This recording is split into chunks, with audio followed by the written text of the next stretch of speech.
Continuing with our discussion of what constitutes premeditation, we're going to turn to State versus Guthrie. I call it the case of the dish towel snapping victim. Who does that? I gather a lot of people do that in locker rooms, in sporting events, among friends. But for that, the victim lost his life. Using our working definition of premeditation from Bingham, we need to determine whether Guthrie demonstrated evidence of premeditation for murder 1 or only evidence of intent to kill for murder 2. As we always do in this kind of killing, we're going to start our analysis with murder 2 to see if we have the actus reus of homicide coupled with the mens rea of malice, in this case, the intent to kill. So first of all, let's look at the homicide. We have Guthrie, who took out a knife and stabbed the victim. That's the voluntary affirmative act of the homicide. In looking at the homicide, the opinion notes that Guthrie said, in contrast to his written statement, that he was unable to recall stabbing the victim. Although not accepted by the court, Guthrie makes an argument that he didn't commit the homicide because he acted reflexively. That's one of the defenses under the Model Penal Code, that he just reached out and swung the knife. It wouldn't be correct to view this particular defense as a lack of mens rea. Remember, an actus reus defense falls into one of 4 categories: reflex or convulsion, unconsciousness, hypnosis, or where the act is not the product of the effort or determination of the actor. Here he was arguing it was a reflex, but the court didn't buy that actus reus argument. What about the mens rea to make this a criminal homicide? Which of the mens rea from murder 2 is the prosecution arguing? To prove the mens rea of malice, we know we need to select one of 4 ways. Remember, malice doesn't mean ill will. It doesn't mean hatred, although that may have occurred here. Prosecution argues that Guthrie intended to kill the victim because he took a knife out of his pocket and he stabbed the victim in the neck. That achieves the murder 2, the prosecution's arguing. Now the question is not just whether there could be a possible murder 2. The question is whether the prosecution elevate the crime to murder 1 with the finding of premeditation. Before we turn our attention to premeditation, I want to talk about one other defense that Guthrie has raised. It's in his written statement or confession to the police, and I want us to look through it. A lot's going on in there, but it seems to boil down to one other defense besides his actus reus defense. That is the affirmative defense of self-defense. Guthrie's claiming he had to kill Farley because of all the aggression from Farley. I want us to look at all the times he used words like aggression, physical aggression, harm, hurt, in order to convey that he believed he needed to use self-defense. So right off the bat, line 4, he says, "Upon my arrival at work, I immediately observed the verbal and physical aggression of Mr. Farley." He's already setting up that defense. Further down, he talks about how close Farley walked to him. In the middle of his statement, he says, after all these things were said, and even though he was exhibiting physical aggression by coming up to my face, he didn't do anything. Then he says, standing a few inches from my face, he took his wet dish rag and hit me once. I did nothing. Standing in the same area, hit me again on the forearm, obviously wanting a confrontation. I gave him none. And then he speaks about how much it really hurt.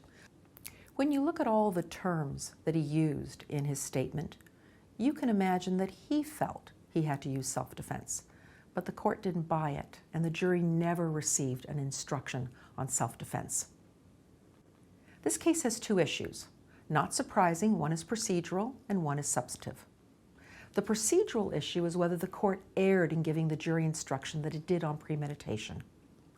To decide that question, we have to make sure we have a good grasp of the definition of premeditation, and then we need to apply it to the facts.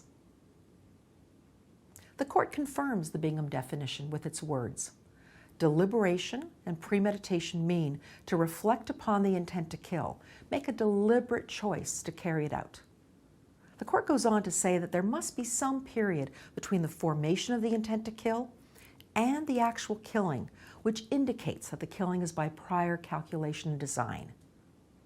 Do you think that's what we have here? Could you make an argument with these facts to support premeditation? Remember, it's not enough to prove that Guthrie intended to kill. We have that when he stabbed him. Now we need to show reflection on the intent to kill. Here, prosecution could argue Guthrie is starting to stew over the interactions with Farley. All through the evening, he's stewing about what Farley is doing to him. Each time the dish towel snaps in his face or on his forearm, he's threatened, he's insulted. He fumes more and more. Now he forms the intent to kill. Then he reaches into his pocket to grab his knife. Pause. He opens the knife. Pause. And he stabs. Not only does he have time to reflect on the killing, the prosecution argues, he continues with the killing. That would be the prosecution's way of proving premeditation under this definition. The defense is going to take those same facts and it's going to say it was all one transaction. From the intent to kill through to the stab, it was one time frame. No time to reflect on the intent to kill. There's none of this slow motion kind of increase in mens rea from this act. To the defense, it's more spontaneous than a planned response. The real problem here is with the jury instruction. The jury instruction made it seem as though intent to kill equals premeditation. Let's look at the language used by the trial court. First, the court says, it's not necessary that the intention to kill should exist for any particular length of time prior to the actual killing. It's only necessary that such intention should have come into existence for the first time at the time of such killing or at any time previously. I want you to look at those words, for the first time at the time of killing.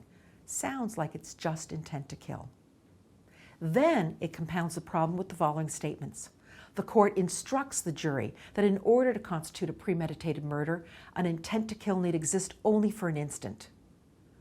An intent to kill need exist only for an instant can't possibly be the equivalent of premeditation. The court instructs the jury that what is meant by the language willful, deliberate, and premeditated is that the killing is intentional. With this faulty jury instruction, the trial court completely eliminated any attempt to distinguish intent to kill murder from premeditated murder. But the trial court didn't get this wrong because it made it up. It was following what it believed to be good law that the Supreme Court had announced in a previous case called Schrader. I want you to look at that part of the opinion. I really appreciated the court's candor in its statement that courts hate to admit that they were wrong or have to overturn stare decisis. But it was necessary.